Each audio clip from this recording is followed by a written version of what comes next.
India US വ്യാപാര കരാർ മാസങ്ങളായി പലയിടങ്ങളിലായി കുരുങ്ങിക്കിടന്ന കരാർ ഒരു രാത്രിയിൽ പെട്ടെന്ന് വന്ന് ഒറ്റയടിക്ക് പ്രഖ്യാപിച്ചിരിക്കുകയാണ്. പ്രധാനമന്ത്രി മോദിയും അമേരിക്കൻ പ്രസിഡന്റ് ഡൊണാൾഡ് ട്രംപുമായുള്ള സംഭാഷണത്തിന് ശേഷം ട്രംപ് ഇക്കാര്യം സോഷ്യൽ മീഡിയയിലൂടെ പ്രഖ്യാപിച്ചു. നോക്കണം, ഒരു രാജ്യത്തെ ഒന്നാകെ ബാധിക്കുന്ന വിഷയം, ഇന്ത്യൻ പാർലമെന്റ് പോലും അറിയാത്ത വിഷയം, ഇന്ത്യയിലെ ജനങ്ങൾ അറിയുന്നത് ട്രംപ് തിങ്കളാഴ്ച അർദ്ധരാത്രി ഇത് പ്രഖ്യാപിക്കുമ്പോഴാണ്. പിന്നാലെ തീരുവയുടെ കാര്യത്തിൽ പ്രധാനമന്ത്രിയുടെ പ്രതികരണം വരുന്നു. എന്നാൽ കരാറിനെ കുറിച്ച് ഒരക്ഷരം മിണ്ടിയില്ല.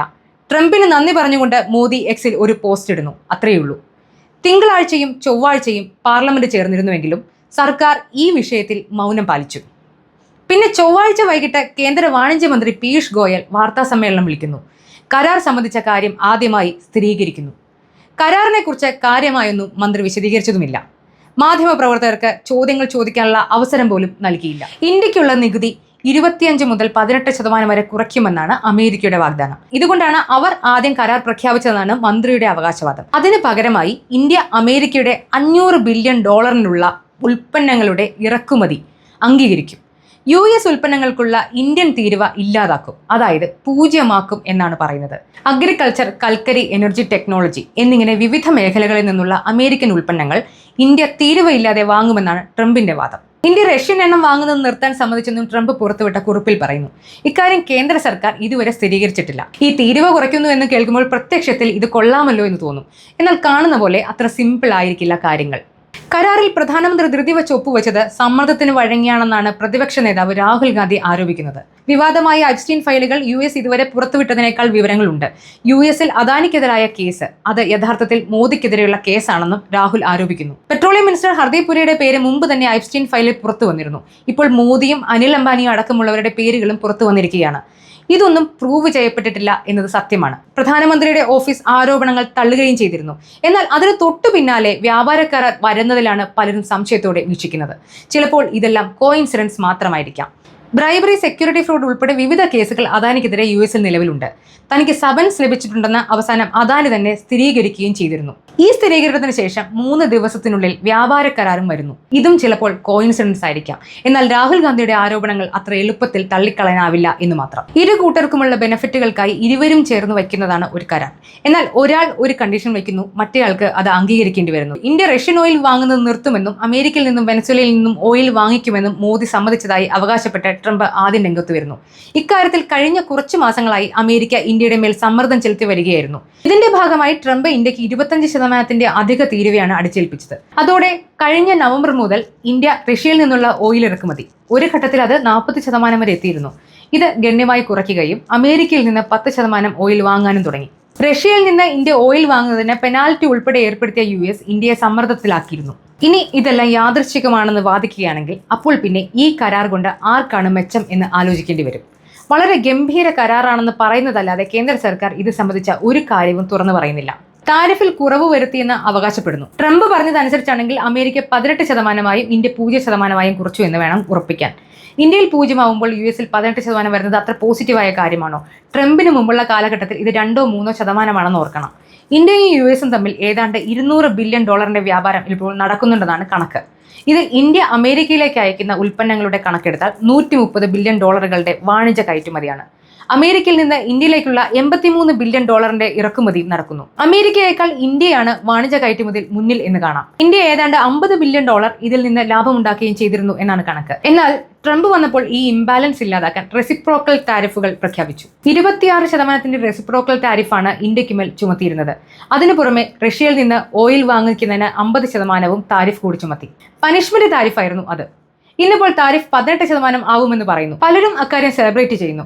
എന്നാൽ ഇനിയും $8 ബില്യൺ ഇന്ത്യൻ കയറ്റുമതിക്ക് 25%-ലധികം തീരുവ വരും എന്നാണ് കണക്കാക്കുന്നത്. US ട്രേഡ് എക്സ്പാൻഷൻ ആക്ട് പ്രകാരം ചുമത്തിയ തീരുവകളെ വ്യാപാര കരാറിലൂടെ മറികടക്കാനാവില്ല എന്നും വിദഗ്ധർ അഭിപ്രായപ്പെടുന്നു. സ്റ്റീൽ, അലുമിനിയം, കോപ്പർ പ്രോഡക്റ്റുകൾക്കെല്ലാം ട്രംപ് ചുമത്തിയ തീരുവ 50%-ഓളമാണ്. ഫർണിച്ചറുകൾക്ക് 25% താരിഫ്. ഓട്ടോമൊബൈൽസിനും ഓട്ടോ പാർട്സിനും 25% അടുത്താണ്. ഇനി ഇന്ത്യയിലേക്ക് US നിന്ന് വരുന്ന ഉൽപ്പന്നങ്ങളുടെ കാര്യം പരിശോധിച്ചാൽ ഇന്ത്യ വലിയ താരിഫാണ് ചുമത്തിയിരുന്നത്.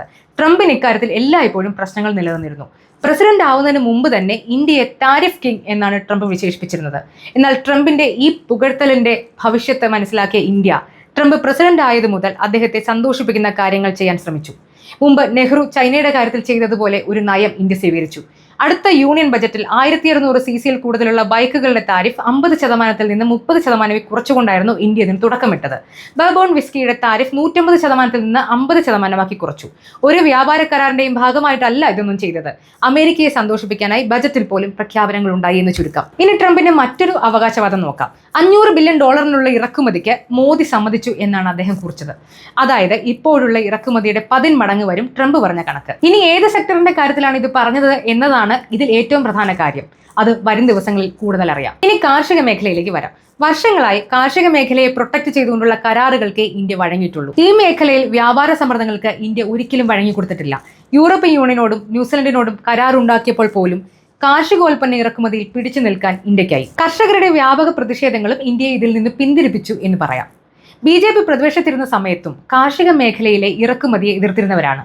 1994 വേൾഡ് ട്രേഡ് ഓർഗനൈസേഷനിൽ ഇന്ത്യ ജോയിൻ ചെയ്യാനിരിക്കെ കർഷകർ ഇക്കാര്യത്തിൽ വലിയ ആശങ്കയിലായിരുന്നു.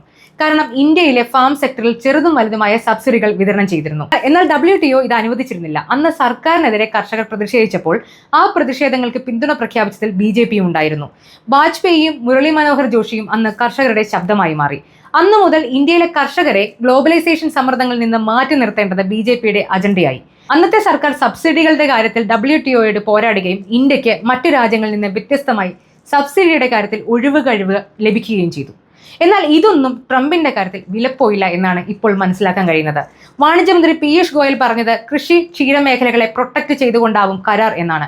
ഡ്യൂട്ടി ഒഴിവാക്കേണ്ടവയിൽ കാർഷികോൽപ്പന്നങ്ങളും പെടുന്നു എന്നാണ് ഒരു ഇന്ത്യൻ ഉദ്യോഗസ്ഥനെ കോട്ട് ചെയ്തുകൊണ്ട് റോയിറ്റേഴ്സ് റിപ്പോർട്ട് ചെയ്തത്. കാർഷിക വ്യാപാരത്തിൽ അമേരിക്കയ്ക്ക് ഇന്ത്യയുമായി 130 കോടി കമ്മിയുണ്ടെന്നും ഇത് കുറയ്ക്കാൻ കരാർ സഹായിക്കുമെന്നുമാണ് അമേരിക്കൻ കൃഷി സെക്രട്ടറി ബ്രൂക്ക് റോളിൻസ് എക്സിൽ കുറിച്ചത്.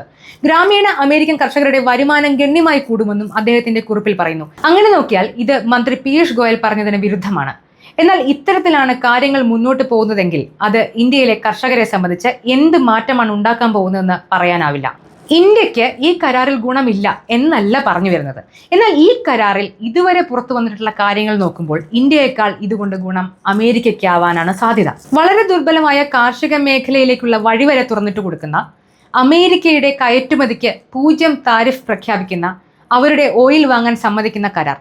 യഥാർത്ഥത്തിൽ അങ്ങനെ തന്നെയാണ് കരാറെങ്കിൽ ഇത് കരാർ എന്ന് പറയാൻ പറ്റില്ല. കാരണം ഇത് നിർബന്ധിതമായ മറ്റെന്തോ ഡീലുറപ്പിക്കലാണ്. ട്രംപിനോട് അടുത്ത് നിൽക്കുന്ന ലിൻസെ ഗ്രഹാം എക്സിൽ കുറിച്ചത് ഇതിന്റെ സൂചനയാണ്. ഇന്ത്യ മറ്റ് രാജ്യങ്ങൾക്ക് ഒരു ഉദാഹരണമാണ് എന്നാണ് അദ്ദേഹം പറഞ്ഞത്. വെൽ പ്ലേഡ് പ്രസിഡന്റ് ട്രംപ് എന്നാണ് അയാൾ കുറിപ്പ് തുടങ്ങുന്നത്. റഷ്യയിൽ നിന്നുള്ള ഓയിൽ വാങ്ങുന്നത് വരെ നിർത്തിച്ചു എന്ന് പറഞ്ഞ് അത് തുടരുന്നു. അതിനർത്ഥം ഇന്ത്യ ഒരു ഗുഡ് ബോയ് ആണ്, നമ്മുടെ മുന്നിൽ മുട്ടുകുത്തിയില്ലേ എന്ന് തന്നെയാണ്. എല്ലാവർക്കും ഇതുപോലെയൊക്കെ നടന്നൂടെ എന്നാണ് ലിൻസെ പറഞ്ഞതിന്റെ അർത്ഥം. സത്യവും അതുതന്നെയല്ലേ? ഇന്ത്യ അമേരിക്കയുടെ മുന്നിൽ മുട്ടുമടക്കിയതല്ലേ?